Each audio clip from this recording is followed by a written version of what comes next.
welcome back for part 2 of When Fiction Becomes Reality, our 4-part series taking a look at the issues of today through the lens of Eugene Ionesco's Killing Game. Today's panel will focus on journalism and media, and in addition to myself, the folks in the room today are Ensemble member and director of our 2019 production of Killing Game, Dado, founding Ensemble member, lover of Ionesco, and actor in this same production, Michael Shannon, and Chicago Sun-Times columnist and political analyst for Chicago's ABC7, Laura S. Washington.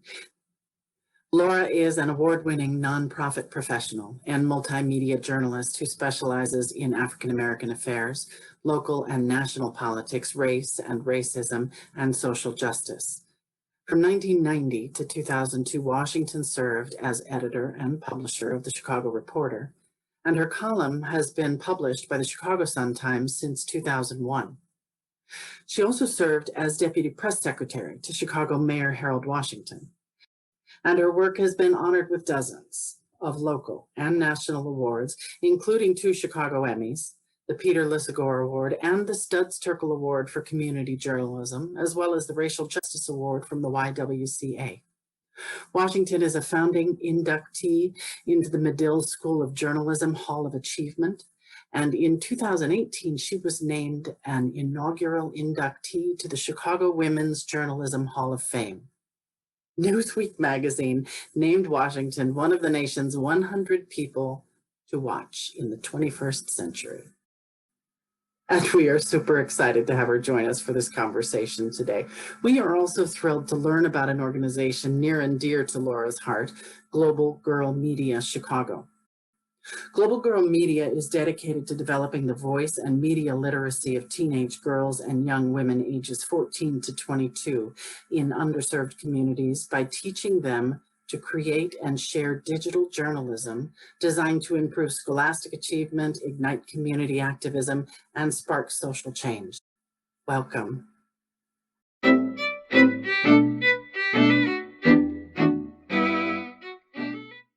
want to repeat to everybody that this was a play that we did, but the play was 17 little scenes strung together, and it was so dense, and there was these politicians and city officials that kept coming back to talk to the population that was experiencing this plague. And so the way we solved that theatrical problem was we filmed those segments. So I asked Mike, who's my very favorite speaker of the words of Ionesco, if he wouldn't mind playing all of the politicians and city officials, and he agreed. So we had one day to shoot this stuff. Wow. But I'm going to show a clip to you guys, okay, of this the first segment that we shot. Fellow citizens and visitors, an unknown evil has recently contaminated our fair city. It is not a war, there is no killing, and life goes on as usual for many among you, almost happily. All of a sudden, however, people have started dying in houses, churches, on street corners, in public places, with no signs of previous illness and without apparent cause. People have just begun to drop dead. Can you imagine such a thing?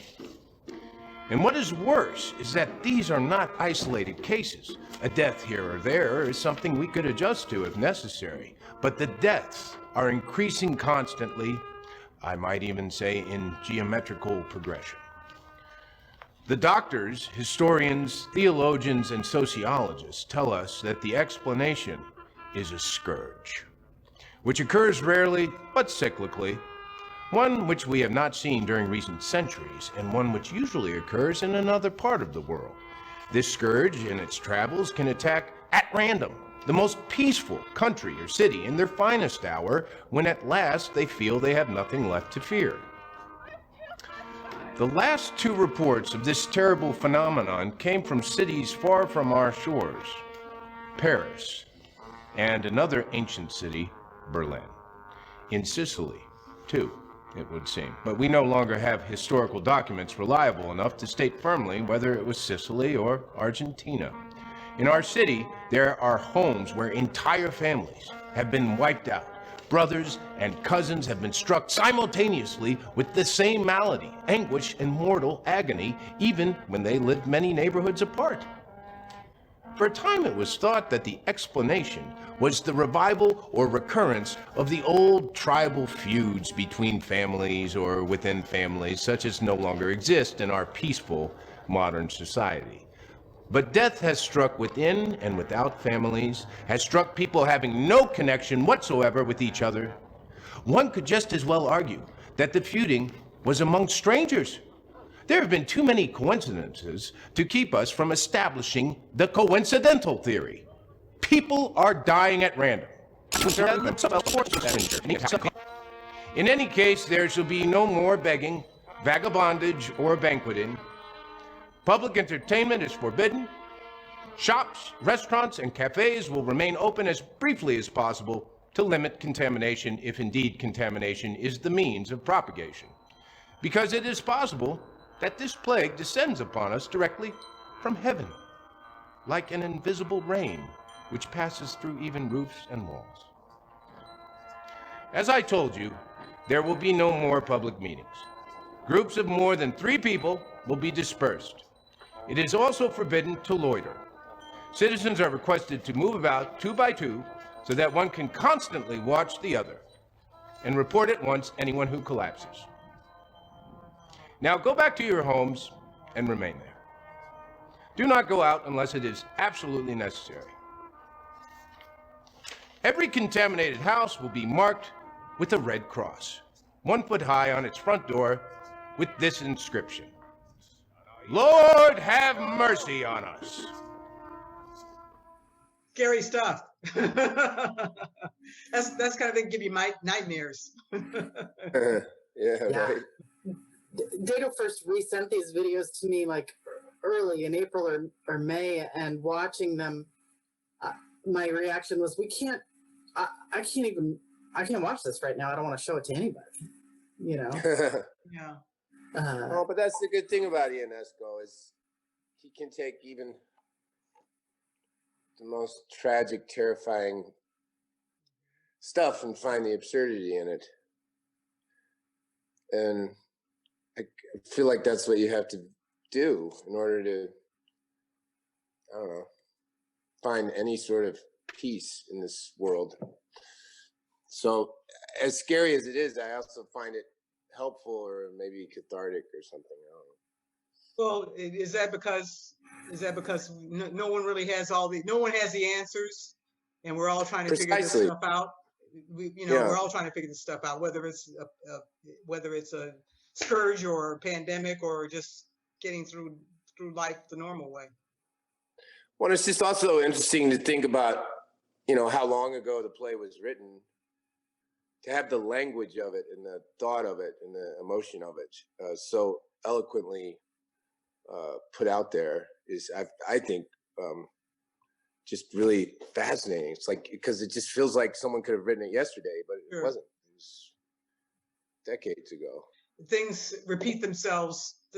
Things really never change in some ways. Yeah. One of the things that Dr. Murphy said in our last was, he was talking about the Spanish flu, or the flu of, 1918. Once that was over, it just disappeared. So we didn't learn from it. Like, we had to come back around and do the same thing over again. It seems like, and we do that with many. We erased that flu. We didn't write about it. We didn't talk about it. It was very poorly documented until, I forget what year, a book finally was written about it. And I know that when Ionesco wrote this, he was reacting to Dario Fo's The Plague Years.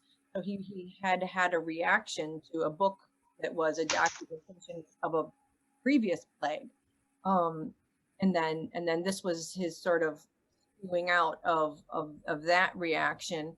And then I think what was so interesting to me as a director was, how do I get all of these different city officials and town officials and politicians to speak all of these words, and it seemed, for me at the time, it seemed make perfect sense to have one actor saying them all.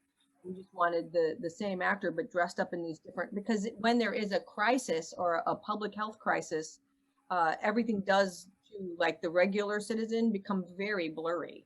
So I wanted to, the whole history thing is interesting to me because one of my journalistic idols, and you all know him well, is the late Studs Terkel, late great Studs Terkel, and he was one of those journalists that was a journalist and everything else. He was a historian, he was an actor, he was a performer, he was a scholar, he was a writer of great repute, Pulitzer Prize winning writer, and he would always talk about the fact that we had to keep repeating history because we forget it. And he coined the phrase that we're the United States of amnesia, because all these historical events that we've lived through again and again and again, and it's almost like we deliberately, wipe them off of our memories, wipe them away, somehow thinking that that's going to make it ensure that they'll never happen again. And of course, not only do they happen again, but they happen with a vengeance.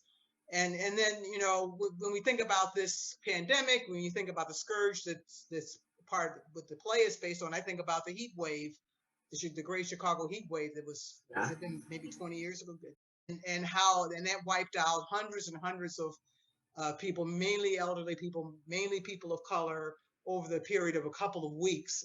I mean, it's sort of like condensing what we're going through now to a period of a couple of weeks in a very small geographic area, relatively speaking, and we didn't learn very much from that, because that heat wave affected people of color and older people, much as this pandemic is affecting those same people because of the demographic shortcomings, because of the health conditions, because of the economic conditions that those folks have been challenged with for the life of this nation and the life of this city. We didn't learn anything from that because we're surprised when, the pandemic is taking that same community out and taking them out with a vengeance. We never learn. Do you think that's because, like, we as a people choose to put it out of our minds to move forward? It's a social problem. It's a social problem, yeah. Well, I think it's a very American problem.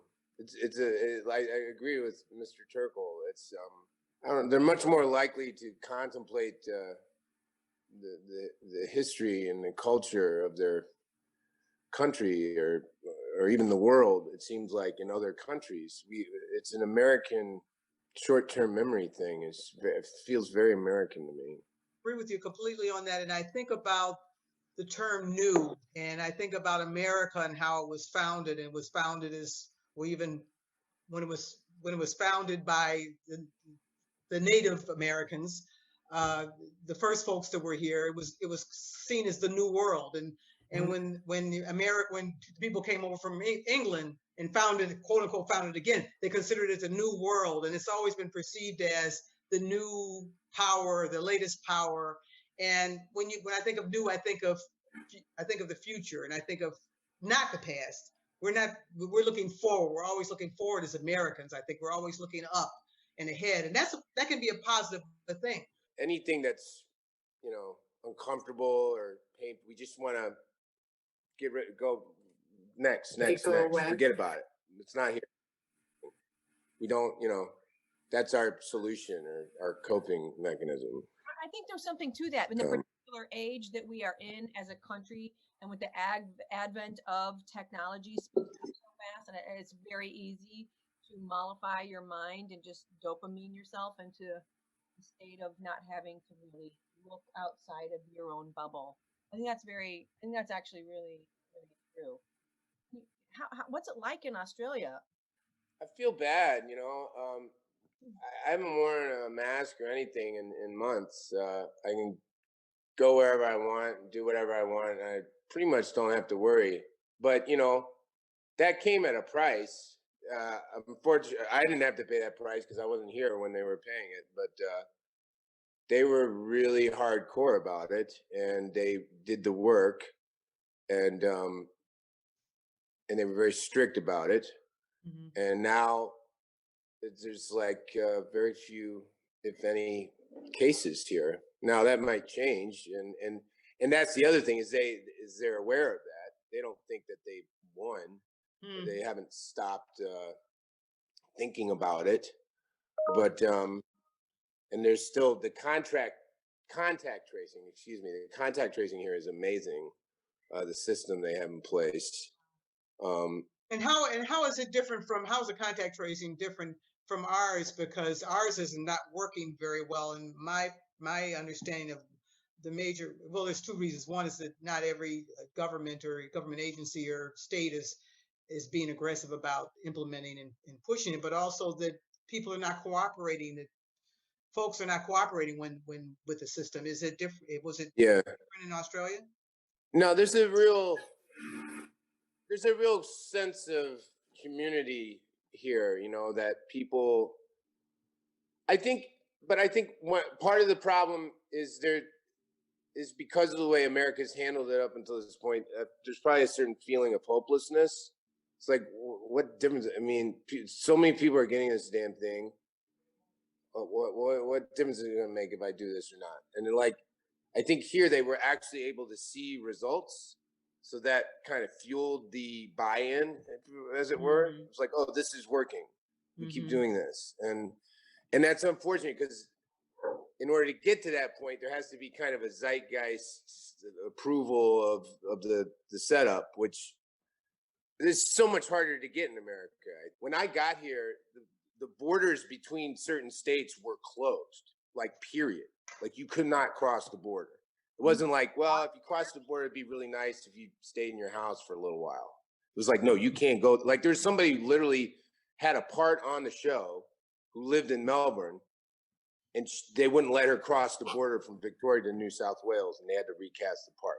I mean, that's how strict it was.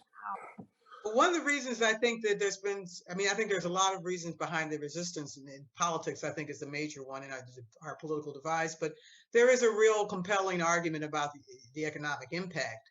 And you mentioned the person who couldn't cross the border, that the fact that you're shutting down and that you're restricting businesses and activity is, in many ways, people feel it's just another way of killing us. You're killing us economically in ways that we may never, we maybe as a country will recover from, but certainly not individually or as institutions. And, you know, and money talks in the United States of America more than I think it talks the loudest. And so I think that's been a really a big reason for maybe not necessarily the issue of contract tracing, but the issue of cooperation that's a big obstacle to that. Because one of you is in another continent and one of you has a decades-long career in journalism, I'd like to get your take on how you exist in a really dynamic and fluid media situation, especially because, Mike, you're in a whole other country with a whole other media construct, and maybe you can see ours differently. So I'm curious about your perspective. And Laura, I'm curious about yours as a career in independent journalism and journalism as a whole. It's fascinating to see how much people around here are paying attention. Like, they're paying a lot more attention to us than we do to them. Like, your average citizen on the street in America is not thinking much about Australian politics, but all the Australians have a laser-like focus on our presidential election, because it really, you realize it has a global impact who the president of our country is. And not that the government of Australia is insignificant in any way, shape, or form. They're making decisions that have a global impact as well. But it was just really, I kind of felt like one of the reasons I was maybe looking forward to this job is that I thought, I could get away from this whole shenanigans for a little while and not have to hear about this all the time. And it's just not the case. I mean, the guys, this whole situation is like the center of the universe or something. It's just crazy. But I do fortunately consume a lot less media in general over here. I hardly ever see a TV on anywhere around here. So that's kind of refreshing. Yeah. No TV, that's not a good thing because I'm in TV. We can't have that. We can't have that, Mike. Yeah, right. Yeah, that's how they tell you what to do. No, yeah. You know. I guess for me, I guess, like you said, people are really focused on it there. I think the interesting thing for me is the media is so focused on COVID. I mean, it is the big story, but not only the big story of the year or the decade, but I think many of us in the media business see it as a big story of our lifetimes, and not just necessarily from a professional perspective, but this is going to be the most important story we're going to cover, and we're giving it the weight and the resources and the energy that we have never given to anything else. I have been consumed professionally with this story from March, the middle of March, until this very moment as we speak, except I would say for maybe 5 or 6 days last week when the election happened on Tuesday and through until Saturday when it became clear that Biden was going to be the next president. That was the only time I saw COVID get knocked off the map in terms of coverage. I mean, it was kind of weird because COVID almost went silent. It was kind of scary because I'm thinking it's still out there, but we forgot about it blessedly for a few days because of the election. So COVID was a big, big story, and it really elevated the media in ways that I've never seen before, and certainly in welcome ways. And that I think, despite all the debate and noise about fake news and the lack of trust of journalism that has been propagated, I think, over the Trump administration, I think people really have come home to the media and seen it as a valuable, mandatory source of information about COVID. And in one piece of proof of that is the fact journalists are perceived as essential workers, and which is kind of makes me a little bit uncomfortable, and it's a little weird. We're being put in the same category as policemen and firemen and doctors and nurses and emergency workers, and we're not on that level in terms of our value to basic life and limb. But we are essential in terms of the importance of us being there to get the story out, to help explain the story, to help get the numbers out, to help knock down the myths, to help clear up any misunderstandings and misinformation about a life and death issue. And that's not professionally and personally, that's pretty exciting, but it also shows how important the media is and how valuable and how much we really need it in a time of crisis. Well, you bring up, you brought up even the trust of the, and truth of, that we are looking to the media to clear up facts and to be transparent about what they do and don't know. And I think I'm wondering if that has changed for you significantly specifically with COVID, or if that has if you find that has changed over the years, even.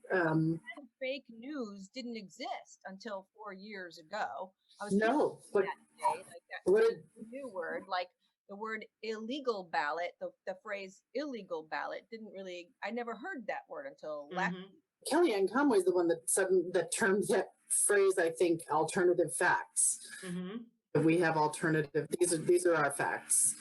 I think that's where it came from, but I feel like that started. I mean, that's a phrase that Ionesco could have written. Oh yeah. I mean, think about it. That's something that Ionesco would have just been sitting there. Alternative facts. Yeah. I mean, it's just blows your mind that it's like, is this a play or is this really happening? I mean, yeah, that's how I feel. I feel like, am I in the same, like when the pandemic unleashed its force on us in March, I got texts from every cast member in Killing Games saying, like, what's happening? What's happening? How is this happening? And I guess I'm trying to communicate that when I'm a regular citizen that's trying to, untangle what's fake news. What does that even mean? I think for me, the big change, and again, I'm focused on COVID and the election, and the big change is that the media at large, including even Fox News, which has long been left, right leaning has long been Trump leaning, has been in many ways a mouthpiece for the president for most of this time. Even they are acknowledging that the election is over, that there's no fake results out there. There's no fake, there's no election fraud. They're basically saying over and over and over again, and even Fox is saying this, that Donald Trump is making these claims, but there is no truth to them. They have not been proven. He has presented no evidence. And this is the first time I've seen the media be very, unequivocal and very emphatic and very clear that Trump is lying and that there's nothing to back him up. And I mean, the media has pointed this out in the past. And when I say the media, we're talking about this. We're talking about this huge institution that's very diverse. But I'm hearing a universal voice out there now that's saying this is incorrect, this is wrong, and we have to move on. And I'm also hearing around COVID too, especially since the vaccine has come out, this validation. Yes, we do have an endemic on our hands. We have to solve the problem, and masks and the vaccine is the way to do it. I'm hearing that more loudly and clearly in the media echo chamber than I have ever before. And I think that's progress. Any sort of mass reaction to something makes me anxious, and I think that's something that Ionesco is tapping into in this play. It's like either side that you're on, whatever you believe, whatever you think. Ionesco deals with that a lot in his writing, right? With rhinoceros and things like that. They're just this mentality, society. Yeah. It's just is a dangerous thing, no matter which way it's pointed. I always hope for, long for, like the NPR zone where it's calm. It's like I listen to NPR. That's my media consumption. Is I try and hear the NPR, like Jack Spear, NPR News, because that guy. That's how I want to hear my news. It's just flat, and it's like this happened. And that's just, and it's like Nirvana when it's like that. When it's not all the hoopla and all this strum and drong, I just want to hear a guy or a woman say, this happened, this happened, this happened. Good night.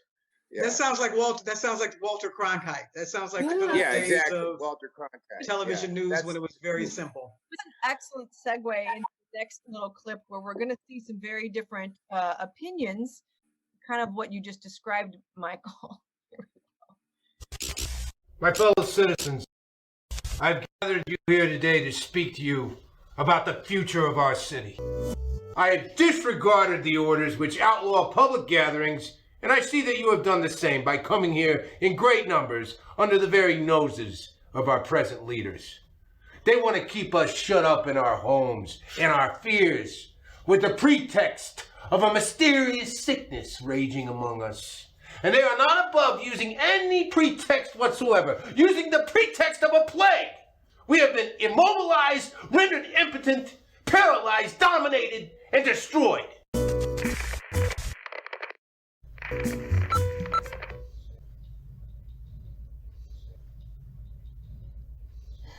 Fellow citizens, in the agony which torments us, we must think of the future.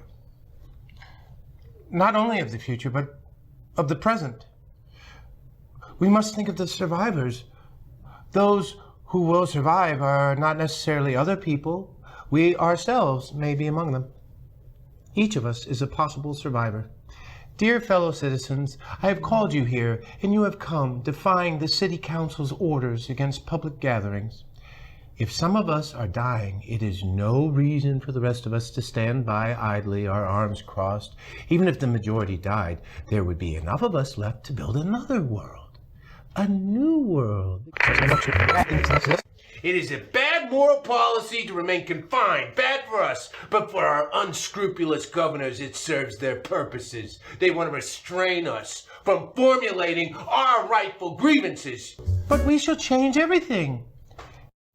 And if not everything, a major part of things.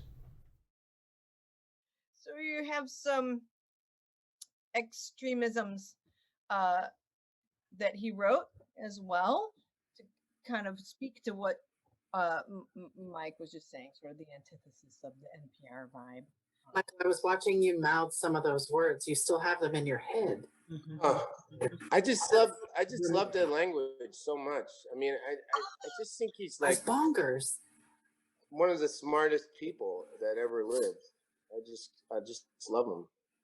What period? What period of time did he write in, and what were his origins? Dado, it's like 50s and 40s, 50s.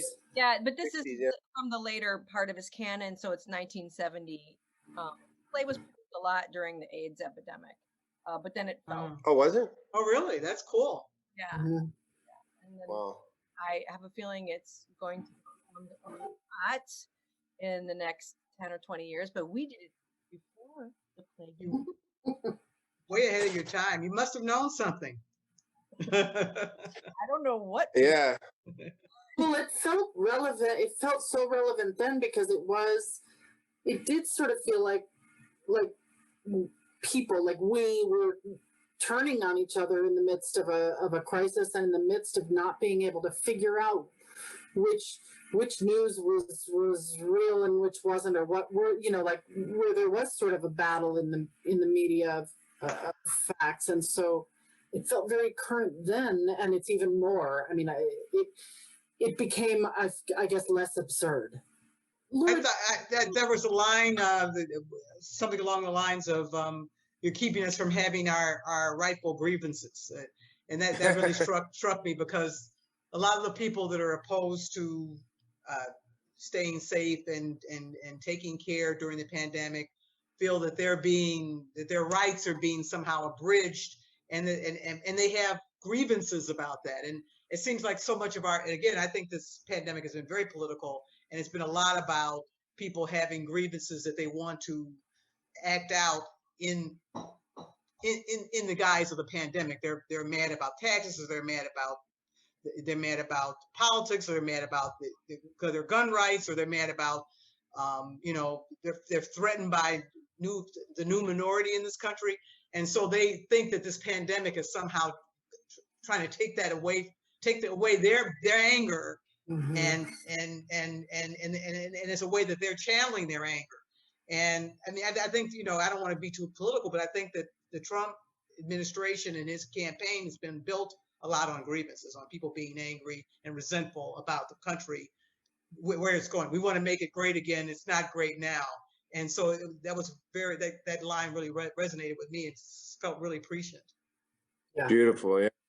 And it's very insidious, because I feel like what happens is the grievances that are completely understandable and justifiable, they get woven into nonsense, and they become like the same cloth.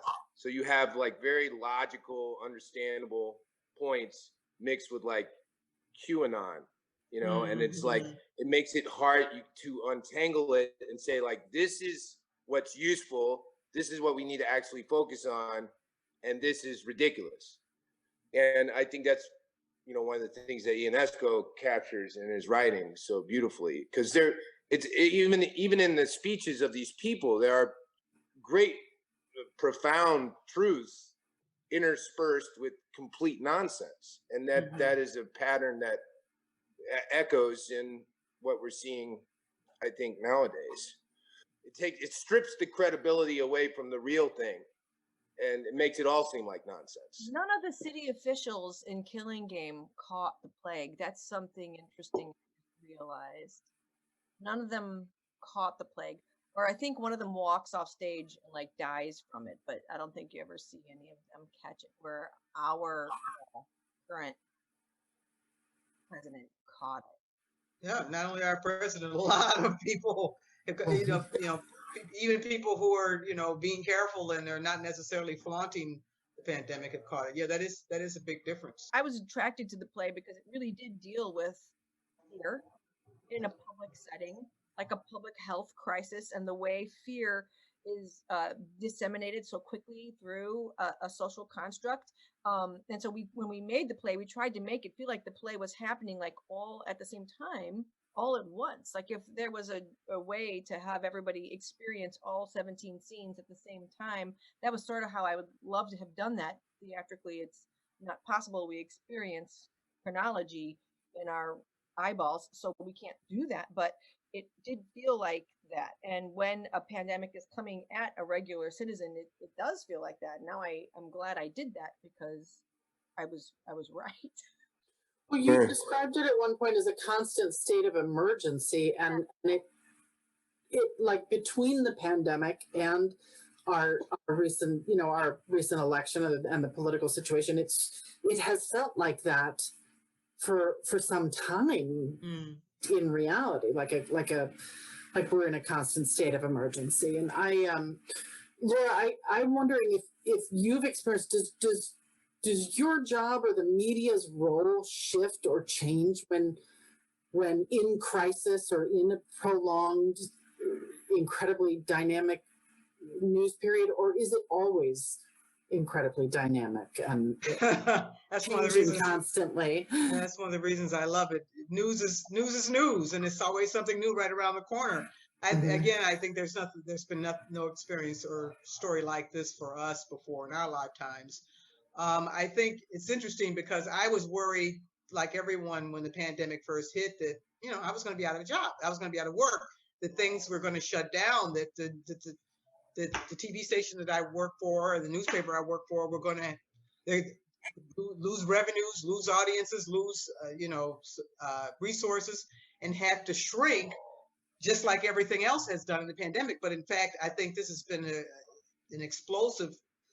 Maybe we're not making a fortune in revenues in terms of that. Maybe we're losing advertising, but we're certainly not losing readers and viewers.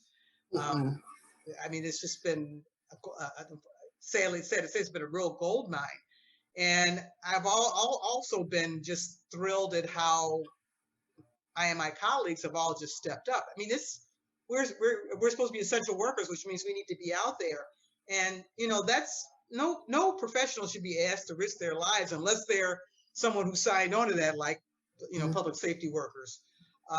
And people are really stepping up because they understand that we have a higher cause. It's not just about doing good reporting, but about helping to save lives. And it's interesting when you look around the world right now at COVID and the countries where the leaders have contracted the disease, because it's not just us. You look at Brazil with Bolsonaro, and you can also see, that column has the heading countries that have like taken it seriously versus countries that just kind of are like, oh well. And if you ask most people, why do you not want there to be anarchy? It's like, well, I wouldn't feel safe if there was anarchy. I mean, who would protect me? If there was no government, they're supposed to keep us safe, right? And you're like, yeah, I guess that is kind of the contract, is that you're gonna like keep us safe, right? And when you realize that not only are they not gonna keep us safe, they're not even gonna keep themselves safe, then the whole thing just disintegrates. It's like, oh, you really don't need to be there because you're not helping us in any way, shape, or form, and you're just making our lives more difficult. So maybe we should give anarchy a shot. I don't know if this is the way things are going to go, because it's just some pretty well organized anarchists. Yeah.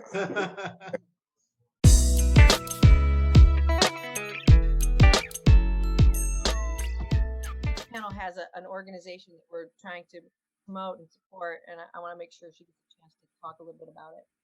Well, thank you. I am on the board of an organization called Global Girl Media Chicago, which is the Chicago chapter of an international organization that has offices in LA, Morocco, South Africa, Kenya, 8 or 9 places in the United States and around the world. And we work with young women, young girls, teenage girls who come from underserved communities, and we teach them digital media skills, everything from working a camera to reporting to producing to writing, editing. But the idea is that it gives them an opportunity to tell their own stories in their communities. So many young people, especially young women, people of color, don't have the opportunity to do that in a city like Chicago. So we have these training programs that we put teenagers through from all over the city, mainly, like I said, low-income communities of color. And along with the professional media skills they get, they learn things about engaging their community, being involved civically, teaching others, And so it's a really fabulous program that's been around. I think the international program has been around almost 10 years, and Global Girl Media Chicago has been around about 8 years, and I'm very proud to be part of it. And it's globalgirlmedia.org, and you can go to their website and see all the great videos and other reports that we produce. I really appreciate that. I can't thank you both enough. This is like an amazing conversation. I want to talk to you for 6 more hours about all this. Well, Laura, I look forward to seeing you at the theater or on the news. Let's stay in touch and let me know what else I can do to help. I would love that. It's been great talking to all of you. If there's other things that we can do. You too. Okay. Stay safe, everybody. You too. Thanks again. And Laura, I could talk to them for a long, long time. Another amazing conversation. Thank you very much for joining us. That was so cool. You're having that feeling of like, oh, what can I do? I just saw this amazing conversation. Something you can do is you can support Global Girl Media Chicago, and you can also support A Red Orchid Theater because we are offering this programming to you for free. When Fiction Becomes Reality is a 4-panel series, and it's free, but we do have to produce it, and it costs money. So if you really enjoyed it and you would like to make a donation, you could visit our website, redorchidtheater.org. It's theater R-E. Any amount is awesome. It just kind of helps us pay for all this. Well, and if there's anybody out there who would be really excited about sponsoring a future program of a digital program of something like this, whether it's a conversation or an actual artistic creation, we would love to talk with you about that. More of these panel series coming up in December, and looking forward to you all joining us while you stir your soup and drink your tea and have presents or decorate your tree or whatever you're doing. Thank you. Thanks, everybody. Mwah. Miss you. Bye.